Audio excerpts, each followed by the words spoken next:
Привет, дорогие друзья! В этих ваших интернетах масса видосиков о великолепии Доломитовых Альп. Все только и говорят, какая там красота, какие шикарные виды и пейзажи. Все эти горы, леса, реки и озера. Но никто, абсолютно никто, не говорит о том, какое тут количество замков и крепостей. И я решил исправить это досадное недоразумение. Кстати, да, тут по-настоящему удивительная природа. Пожалуй, это самое живописное место Италии и одна из самых изумительных локаций Европы. И было бы полным кощунством и безвкусицей с моей стороны говорить только о замках, показывая такие прекрасные места. Эту поездку мы планировали с нашими друзьями из Киева. Но они не поехали. Якобы закрытые границы, пандемия. Короче, придумали какую-то отмазку. И мы полетели сами. Перелет из Варшавы в Болонью занял чуть больше 2 часов. Первое необычное, что бросается в глаза во время карантинных путешествий, это пустые аэропорты. А вертолеты, висящие над зданиями, это норма для Италии. Забрав ранее забронированное авто, мы отправились в путь. Небольшая ремарка. Это был первый на моей памяти абсолютно новый арендованный автомобиль. Одометр показывал всего 15 километров пробега. Даже запах внутри был такой, как будто машина только выехала из автосалона.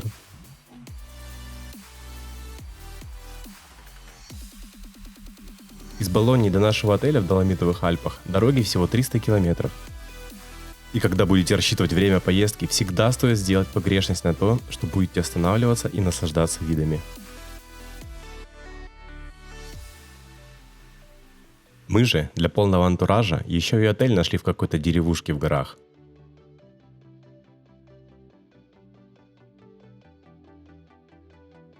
Зато вид из окна определенно компенсировал все неудобства дороги.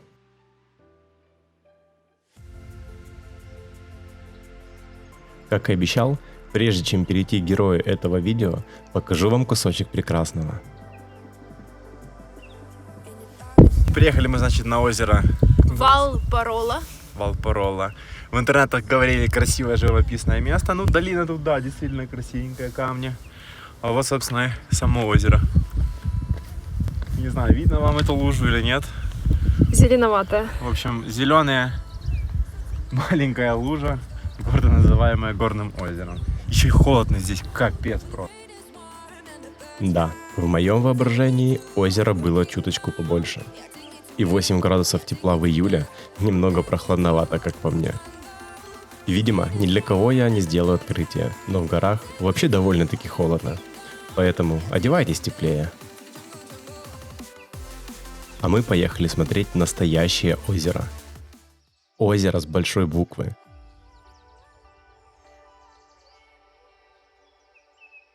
Я бы сказал, главное инста-озеро Италии.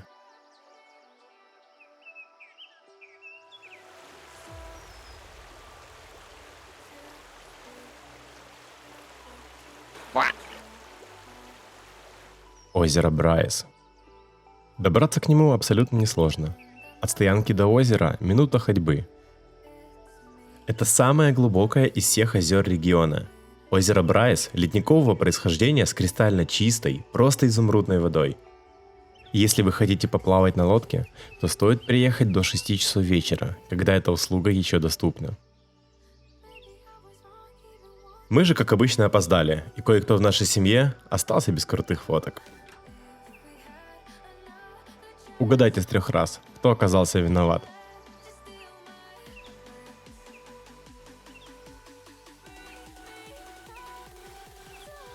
В целом же вынужден признать, место действительно шикарное.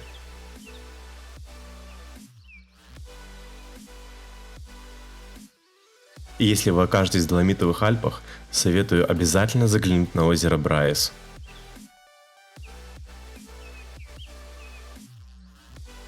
Уверяю вас, вы ни секундочки не пожалеете об этом.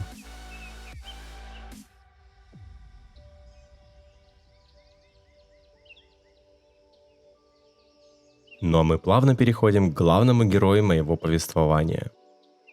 Встречайте!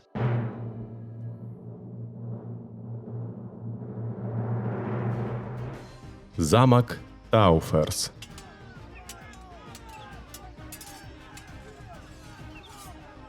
Это вам не какой-нибудь попсовый дворец 18 века. Тауферс, или Турес по-итальянски, это полноценный замок конца 13 столетия.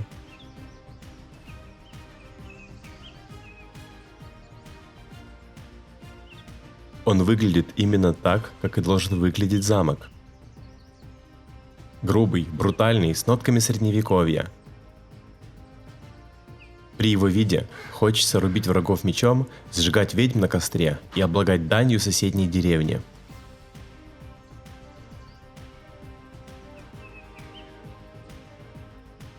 А если серьезно, то Тауфер сам по себе довольно-таки скромен и прост.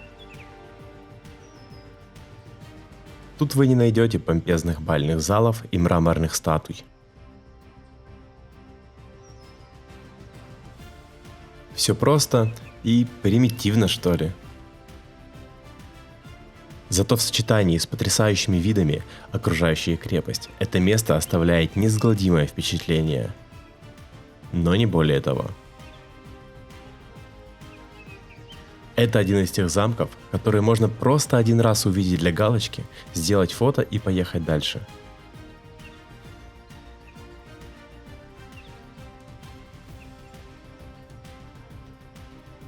Скажем так, сюда не хочется возвращаться снова и снова. Читая о нем, вы вряд ли найдете какие-то грандиозные факты, повлиявшие на ход истории. Но чтобы окунуться в атмосферу средневековья, определенно стоит купить билет и побродить внутри.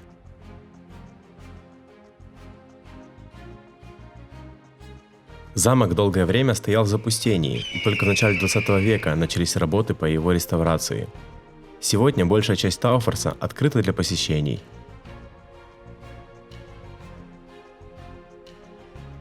В этой средневековой крепости около 60 различных помещений, и 25 из них доступны для туристов. Некоторые комнаты в Тауферсе украшены деревянными панелями, фресками, а также коллекциями средневекового оружия и доспехов разных эпох.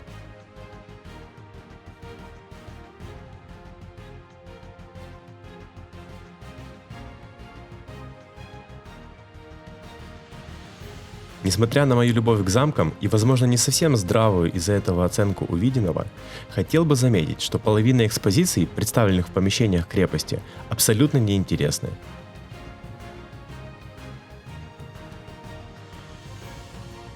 В Тауферсе есть вторая часть, которая была закрыта из-за карантина.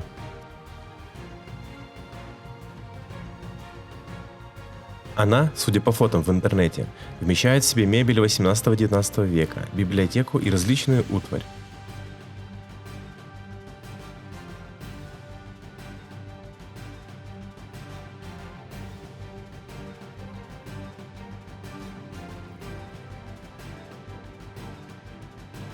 И вот туда, на мой взгляд, обязательно стоит заглянуть.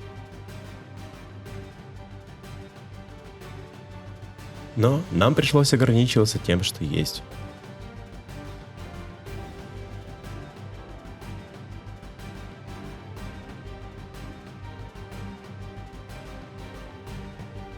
Может, именно поэтому замок немного и не оправдал моих ожиданий.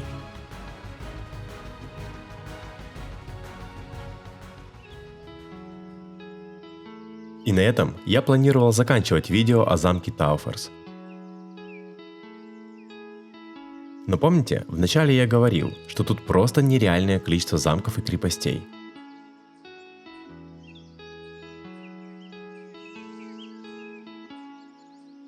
Так Так вот, даже недалеко от Тауфорса есть замки, которые не входили в план нашего путешествия.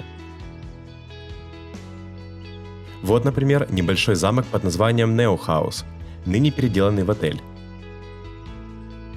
Въезд к нему перегорожен, поэтому мы наслаждались только видами с воздуха.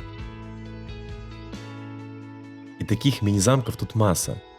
Некоторые из них оказались интересной находкой для нас, а многие просто небольшой фоновой составляющей местных пейзажей. Но проехать мимо и хотя бы не посмотреть на них с воздуха я просто не мог. И это касается не только замков. Мы часто меняли маршрут по различным причинам. Вот, например, мы увидели на карте озеро и пошли через лес на него посмотреть. Озеро явно не пользуется популярностью среди туристов. И оно понятно, самый обычный водоем в лесу, ничего особенного. Да и после озера Брайс смотреть на остальные озера уже не так интересно. Поэтому мы просто прогулялись по вечернему лесу Южного Тироля. Вот как-то так и прошел наш первый день в этом замечательном месте. На этом первая часть о замках Италии подходит к концу. До новых встреч!